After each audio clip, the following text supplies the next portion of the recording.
본문의 말씀 우리 같이 함께 보겠는데요. 지난주에 이어서 에베소서 5장에 있는 말씀입니다.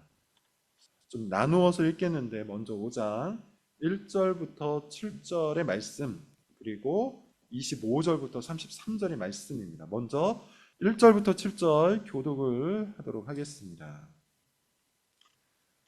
그러므로 사랑을 받는 자녀같이 너희는 하나님을 본받는 자가 되고 그리스도께서 너희를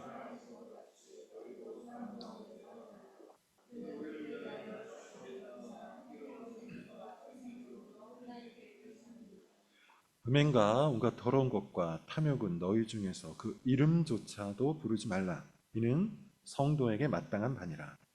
유추함과 어리석은 말이나 희롱의 말이 마땅치 아니하니 감사하는 말을 하라. 너희도 정녕 이것을 알거니와 음행하는 자나 더러운 자나 탐하는 자 곧 우상 숭배자는 다 그리스도와 하나님의 나라에서 기업을 얻지 못하리니 누구든지 헛된 말로 너희를 속이지 못하게 하라. 이로 말미암아 하나님의 진노가 불순종의 아들들에게 임하는. 그러므로 그들과 함께 하는 자가 되지 말라. 25절입니다. 여러분들이 읽겠습니다. 시작. 남편들아 아내 사랑하기를 그리스도께서 교회를 사랑하시고 그 교회를 위하여 자신을 주신 것처럼 이는 곧 물로 씻어 말씀으로 깨끗하게 하사 거룩하게 하시고 자기 앞에 영광스러운 교회로 세우사 티나 주름 잡힌 것이나 이런 것들이 없이 거룩하고 흠이 없게 하려 하십니다. 이와 같이 남편들도 자기 아내 사랑하기를 자기 자신과 같이 할지니 자기 아내를 사랑하는 자는 자기를 사랑하는 것이라. 누구든지 언제나 자기 육체를 미워하지 않고 오직 양육하여 보호하기를 그리스도께서 교회에게 함과 같이 하는 우리는 그 몸의 지체입니다. 그러므로 사람이 부모를 떠나 그의 아내와 합하여 그 둘이 한 육체가 될지니 이 비밀이 크도다. 나는 그리스도와 교회에 대하여 말하노라. 그러나 너희도 각각 자기의 아내를 사랑하기를 자신같이 하고 아내도 자기 남편을 존경하라. 복음으로 세우는 가정 두 번째 시간이고 남편들이여라는 소제목으로 말씀을 전하겠습니다. 가정의 달을 맞이해서 지난주 그리고 이번 주 다음 주까지 관련한 말씀을 좀 전달을 하겠습니다. 오늘은 남편에 관한 교훈, 그리고 다음 주에는 부모 자녀에 관한 교훈 그렇게 전달을 하도록 하겠습니다. 미국 교계에서는 지금 동성 결혼과 관련한 논란이 아주 뜨거워요. 이미 꽤 오래전부터 진행된 논란이죠. 2000년대 초반부터 진행이 되었고 미국을 아주 뜨겁게 들썩이고 있는 아주 커다란 이슈입니다. 특히 대통령을 뽑을 때마다 이 동성 결혼에 대한 입장 차이로 미국이 두 패로 나뉜다고 해도 과언이 아니에요. 아시겠지만 지지난 대선을 돌이켜보면 트럼프라는 사람이 대통령이 됐었죠. 근데 다 아시겠지만 이 트럼프는 개인적인 약점이 굉장히 많은 사람이에요. 개인적인 비리도 있었고요. 또 여성 비하하는 발언들을 많이 했고 불륜도 저질렀습니다. 도덕성에 치명적인 문제가 있는 사람이에요. 그럼에도 불구하고 당시 미국의 보수 교계에서는 이 트럼프를 전폭적으로 지지를 했어요. 이유는 딱 한 가지였는데 그가 동성 결혼을 아주 확고하게 반대를 했기 때문이죠. 그만큼 미국 교계에서는 동성 결혼과 관련한 이슈가 굉장히 커다란 이슈입니다. 사실 우리나라도 조금씩 그런 이슈가 들어오고 있어요. 가장 최근 얼마 되지 않았습니다. 지난 5월 3일이에요. 지난 5월 3일에 미국의 아주 커다란 교단, 미국의 아주 커다란 교단이라고 하면 침례교, 그리고 감리교, 그리고 오순절 교단이 있는데 그 중에서 감리교, 연합 감리교회에서 동성애자도 목사가 될 수 있다는 결정이 내렸습니다. 일주일밖에 되지 않은 결정이에요. 이것 때문에 우리나라의 감리교단에서도 난리가 났어요. 미국 감리교단에서는 이제 목사가 동성애자도 되고 목사가 동성 결혼을 주례를 서도 되는 그런 법이 통과가 된 겁니다. 그래서 역사의 한 획이 그어졌다, 뭐 이런 평가를 받고 있어요. 이거는 동성애를 지지하는 사람들의 평가예요. 이 동성 결혼에 맞서서 미국에서 아주 활발하게 활동을 하고 있는 여러 목사님이 계시는데 그 중에 제임스 dobson이라는 분이 계십니다. 포커스 온 더 패밀리라는 가정 사역을 이끌고 계세요. 성경적인 가정과 성경적인 결혼을 사람들에게 가르치면서 아주 다양한 사역을 하시는 분인데 이분은 동성 결혼이 성경적 결혼관을 파괴하는 굉장히 위험한 사상이다, 이렇게 주장을 해요. 그리고 그에 맞서 싸우고 있는 것이죠. 이분이 동성 결혼과 관련하여 주목하고 있는 것이 있습니다. 남성성의 상실이에요. 남성성의 상실. 미국 사회는 어느 순간부터 남자다움이 욕을 먹고 남성성이 사라지기 시작했는데, 정확히 그 시점부터 동성 결혼이 폭발적으로 증가되었다는 것이 이분이 보는 관점입니다. 내 아들을 남자로 키우는 법이라는 책에서 이분께서 이런 말씀을 하세요. 우리 사회는 언제부터인가 사내 아이에게 여성성을 강조한다. 여성처럼 옷을 입고 여성처럼 생각을 하고 여성처럼 행동하는 것이 마치 훌륭한 성품인 것처럼 가르친다. 우리 사회는 그야말로 남성성을 유린하고 있다. 이 제임스 dobson이라는 분은 정치적으로 신학적으로 조금 치우친 목사님입니다. 제가 볼 때 지나치게 보수적이에요. 하지만 이 책은 정말로 훌륭한 책입니다. 이 책에서 그는 왜 사회가 남성성을 유린하고 있는지, 그 원인이 어디에 있는지 그걸 밝히고 있어요. 그래서 만약 관심이 있는 분은 읽으시면 좋겠는데, 안타깝게도 현재는 품절 상태예요. 이 책에서 그가 말하고 있는 것은 정확히 성경의 가르침이에요. 창세기 1장 27절에 보면 하나님의 형상대로 사람을 창조하시되 남자와 여자를 창조하시고 라고 해요. 하나님의 형상대로 사람을 창조하시되 남자와 여자를 창조하시고. 이 말이 함축하고 있는 것은, 첫째, 남자와 여자가 동등하다는 거죠. 하나님의 형상으로 남자도 그리고 여자도 지음을 받았어요. 반면 하나님은 사람을 창조하시되 또 남자 따로 여자 따로 창조하셨습니다. 남자라는 사람, 여자라는 사람을 창조하신 거예요. 이 하나님의 창조 행위에는 그 자체로 이미 목적이 있는 것이죠. 남자라는 존재, 여자라는 존재를 하나님께서 각기 창조하셨고 그에 걸맞는 역할을 부여하셨다는 겁니다. 그러므로 사실 남자는 성장하면서 남자의 특성을 개발하고 그 역할을 수행할 능력을 키워야 돼요. 그게 남성 그리스도인의 성장입니다.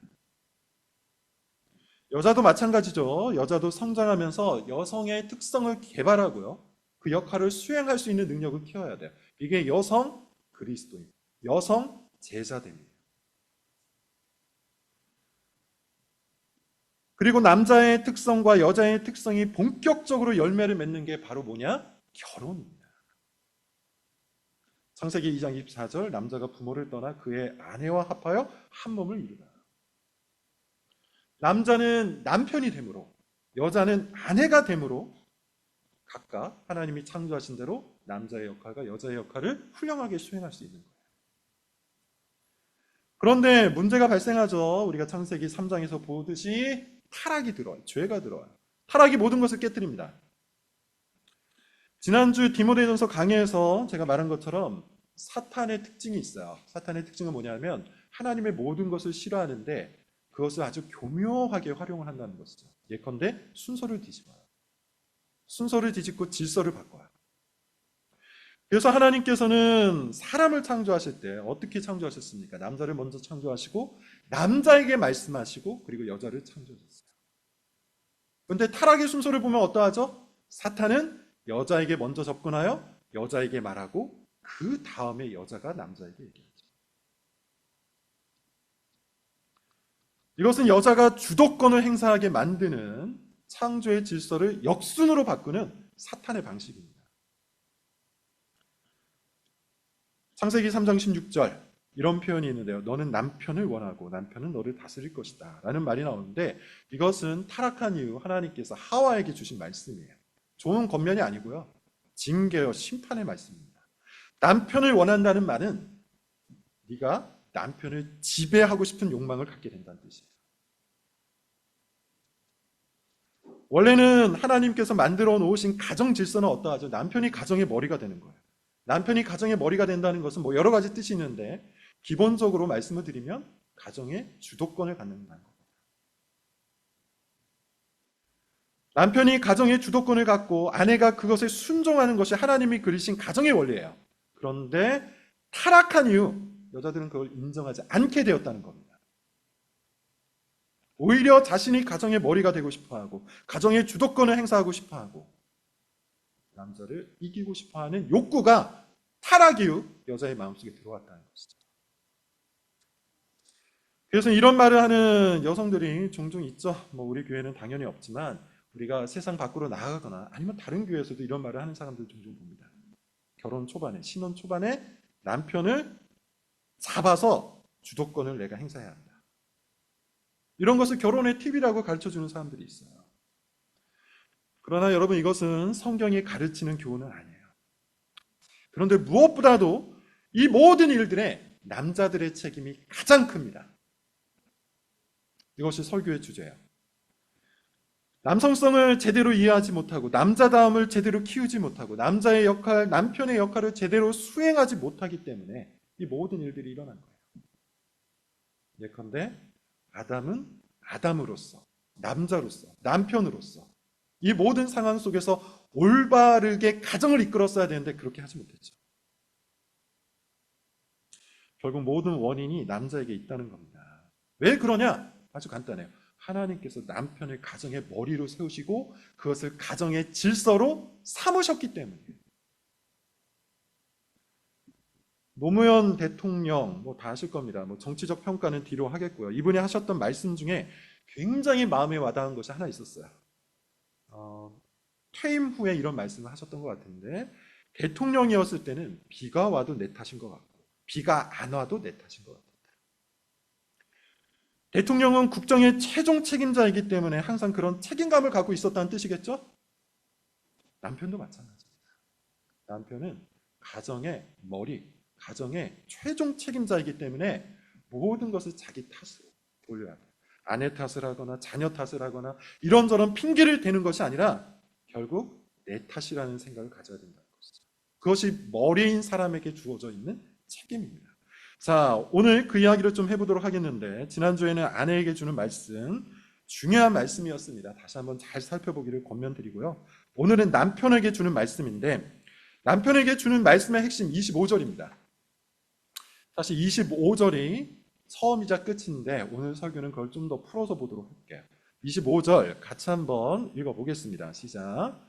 남편들아 아내를 사랑하기를 그리스도께서 교회를 사랑하시고,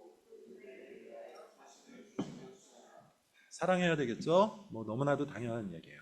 남편은 아내를 사랑해야 돼요. 근데 그 사랑의 기준과 본이 명확하죠. 이게 세상과 다른 모습입니다. 사랑의 기준과 본, 뭡니까? 예수님이에요. 예수님께서 교회를 사랑하시듯, 예수님께서 교회를 사랑해서 자기 자신을 내어주시듯 남편은 아내를 사랑해야 돼요. 그것이 아내를 향한 남편의 사랑의 기준과 본이 되는 겁니다. 아직 결혼하지 않은 남자들 마찬가지예요. 자기 안에 이런 사랑을 키워가야 돼요. 그리스도께서 교회를 사랑하시듯 자기 자신을 주심같이 사랑하는 것, 이것이 나의 사랑이 되어야 되는구나, 이런 생각을 가져야 되는 것이죠. 자, 그렇다면 이제 이 말씀을 풀어보도록 하겠습니다. 그리스도의 사랑, 교회를 향한 그리스도의 사랑, 어떤 모습일까요? 우리가 어떻게 본을 받고 어떻게 기준으로 삼아야 될까요? 지난 시간에는 가정에 관한 본문을 이해하기 위해서 15절부터 갔는데 오늘은 5장 1절부터 한번 보도록 하겠습니다. 사실 5장 1절부터 이어지는 이 모든 말씀이 다 남자 여자 모두에게 주시는 말씀인데, 그럼에도 불구하고 굳이 오늘 본문을 남편에게 주는 말씀으로 나눕니다. 이유가 있어요. 이 구절 때문입니다. 1절과 2절이에요. 1절과 2절 같이 한번 읽어볼게요. 시작. 그러므로 사랑을 받는 자녀같이 너희는 하나님을 본받는 자가 되고 그리스도께서 너희를 사랑하신 것 같이 너희도 사랑 가운데서 행하라. 그는 우리를 위하여 자신을 버리사 하나님께 드리시는 자. 특별히 2절을 주목해서 보시면 예수 그리스도께서 교회를 어떻게 사랑하셨는지 나오죠. 자기 자신을 희생제물로, 향기로운 제물로 드리는 것. 쉽게 이야기하면 희생적인 사랑, 자신을 희생하고 자신을 포기하고 자신을 제물로 드리면서 하는 사랑, 이게 예수님의 사랑이에요. 그렇다면 이제 우리 질문은 이겁니다. 그리스도의 사랑을, 이와 같은 그리스도의 사랑을 남자로 어떻게 아내에게 줄 수 있는가?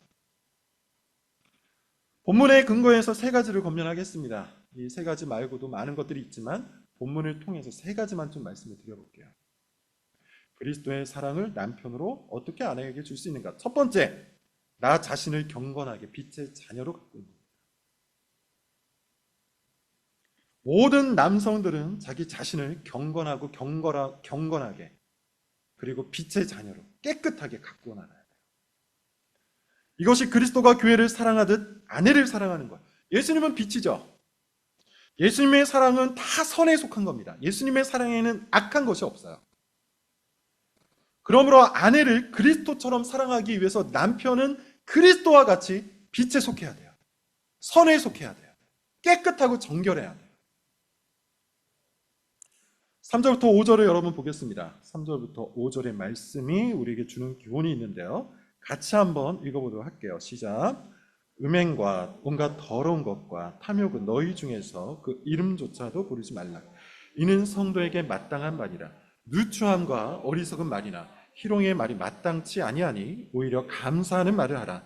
너희도 정녕 이것을 알거니와 음행하는 자나 더러운 자나 탐하는 자 곧 우상 숭배자는 다 그리스도와 하나님의 나라에서 기업을 얻지 못해.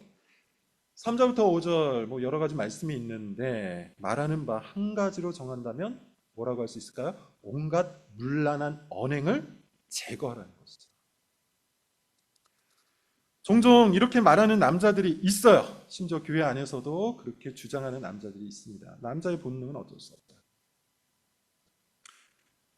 남자에게는 그런 본능이 있으니 이건 어쩔 수 없는 거 아닌가? 어쩔 수 없는 것을 어떻게 억지로 할 수 있는가? 라고 이야기합니다. 그러나 본능을 통제하고 경건을 세우는 것, 이것이 그리스도인 남편, 그리스도인 남자가 해야 하는 그리스도를 닮은 사랑이에요.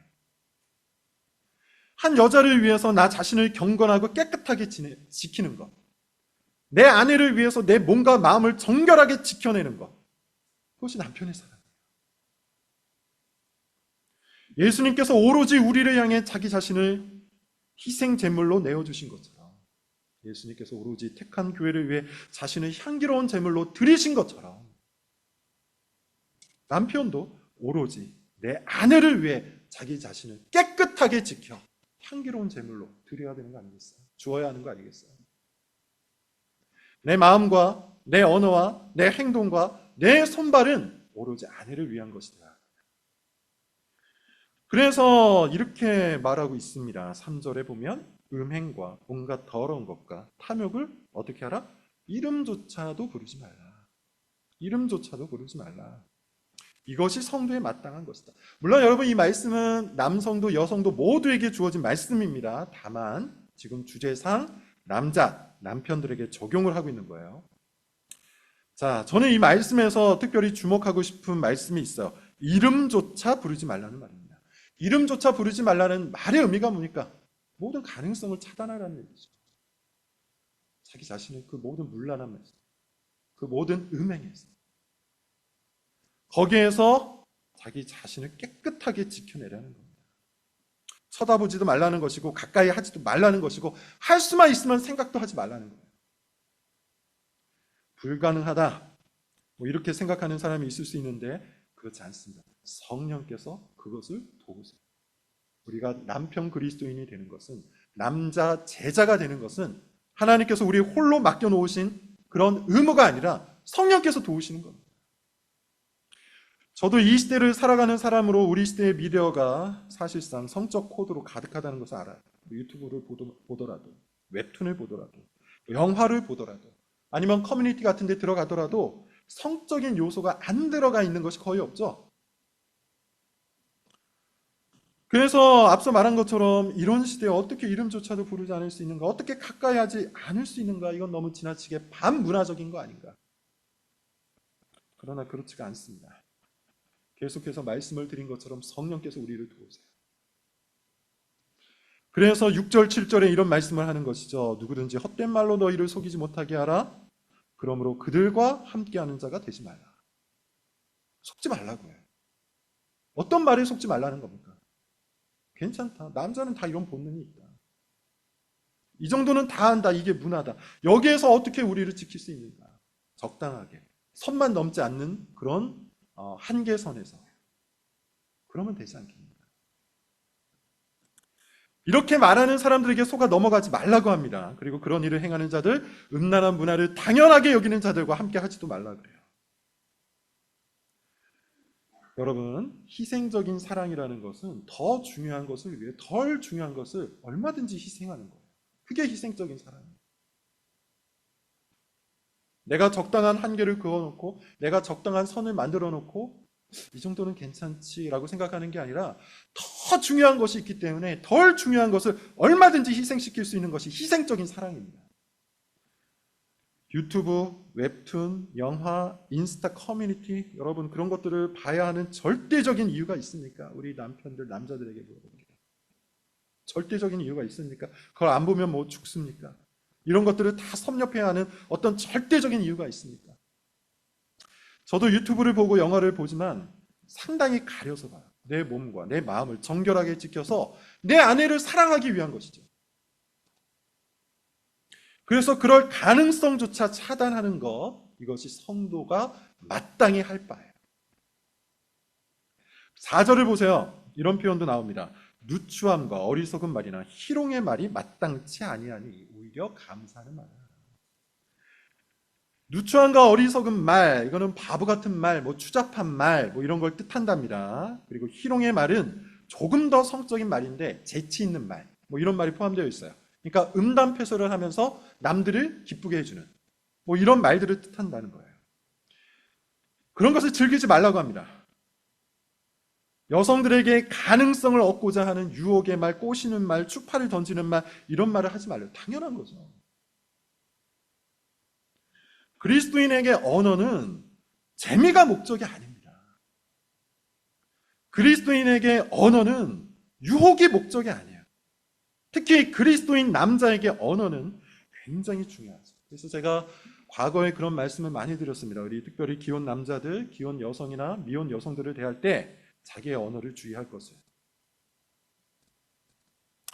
이제 나는 한 가정을 책임지는 가장이고 한 아내를 위해 내 몸과 마음을 다 내어주어야 하는 남편이기 때문에 다른 여성들과 대화를 나누고 관계를 맺을 때 자신의 언어, 자신의 행동을 주의하라고 이야기했죠. 어떤 말을 하라고 합니까? 감사의 말, 찬양의 말, 예배의 말, 경건한 말, 지혜의 말을 건네라고 해요. 5절 말씀을 여러분 기억하시기를 부탁드립니다. 음란함에 물든 사람은 하나님 나라에 들어갈 수가 없습니다.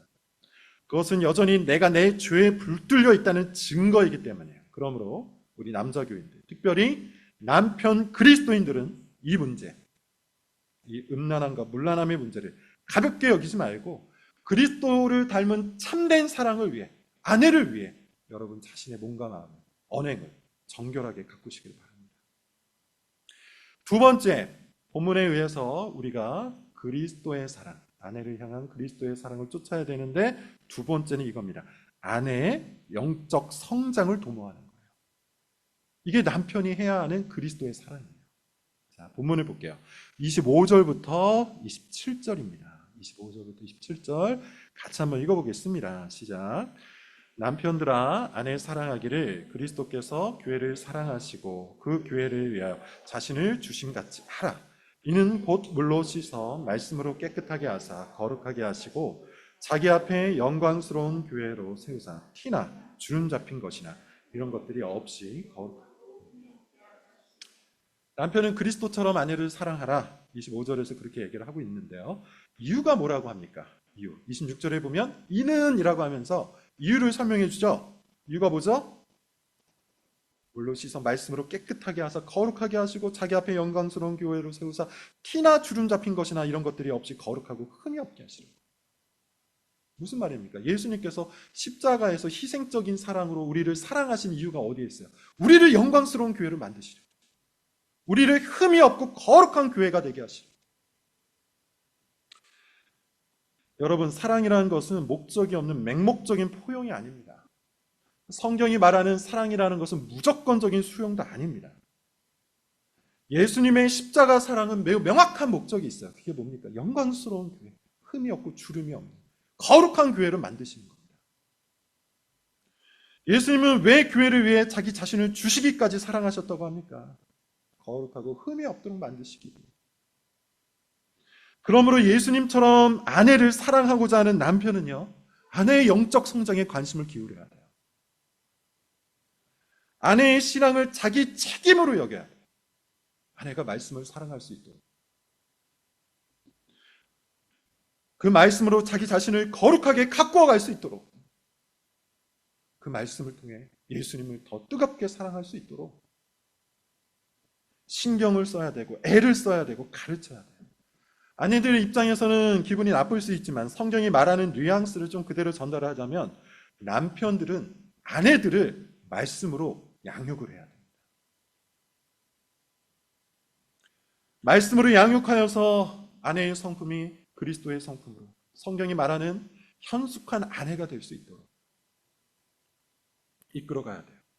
아내의 언행이 지혜로울 수 있도록 본능적이거나 충동적이거나 감정적이지 않고 하나님의 말씀을 담아서 그 상황 속에서 가장 적절한 것을 선택할 수 있는 그런 현숙한 아내가 될 수 있도록 이끌어가야 돼요.